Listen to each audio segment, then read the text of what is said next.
last time, you don't try to make the accent disappear because it just won't, right? Right. That's really, yeah. There's Can you explain that to me and what you do then? Yeah, I'd be happy to explain that. So the prospect of doing accent work can be really daunting if the actor doesn't know the truth. It can be really intimidating thinking that you can never get there. But here's the truth. So, someone who everybody thinks, oh, it's going to be a new story like Dujardin, what would you advise him to do? Really, the key is to develop a love for the sounds of American English. My biggest piece of advice for him would not look at this process as something he has to do, first of all, but something he has the opportunity to do, and to embrace the opportunity, and to fall in love with those big, fat American sounds that are so different from the French sounds.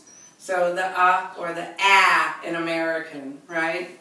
The second thing I would tell him is not to worry for a second that he may lose his Frenchness or his French identity. This is not at all how the process works. It's about adding another vocal, how should we say, identity, or a vocal branding. So really, I'm looking at his responsibility, which is to serve the characters he plays. It's not about getting rid of his identity at all.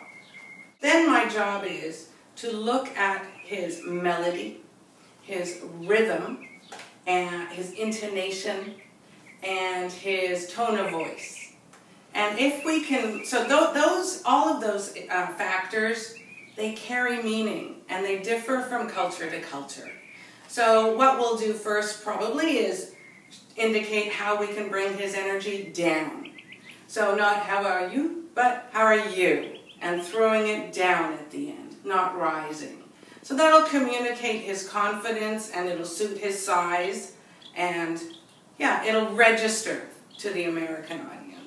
So, is there a specific work you do with French actors, like Spanish, or what do you do specifically with the French? well, you may start with me afterward. And me. Okay. You have 2 new clients right here. Yeah, that's such a good question. What is it that I do specifically to help French folks here? As I said before, Americans, especially in LA, are really quite open to different sounds. So it's not so much that I'm going to spend hours with you with a textbook or repeating after me and having you go home and listen to a tape. Rather, my obligation to you would be to make sure that your speech patterns reflect your intention. So essentially, you would learn a neutral American musicality. So the first thing I would do with French is lengthen the vowels. One of the things I like to say that my students find very helpful is, in this context, the American context, the longer the vowel, the warmer the heart. So, you know, instead of hi, it would be hi. Or what do you want to do today?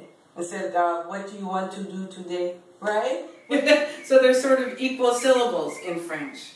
And Americans respond more positively to the longer syllables, which communicates approachability, openness, and warmth. So while a French speaker may very well possess those qualities, his or her language may betray that. Another thing would be openness with certain vowels. For example, it's quite hot today. Hot. So that openness suggests friendliness and, again, approachability. So yeah, openness and vowel length. Those would be the first two.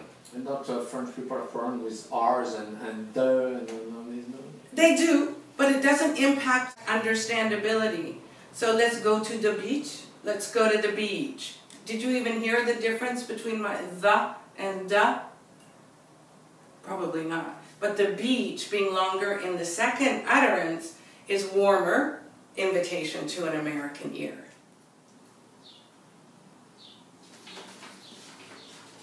So there she is.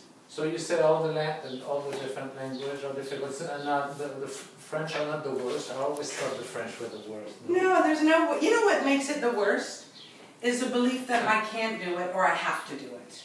So being open to learning is really what makes a difference, and having fun.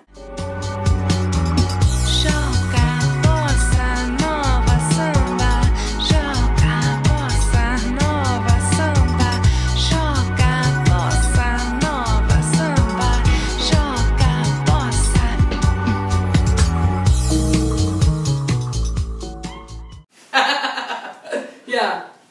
Okay, thank you so much. Thank you. Thank you.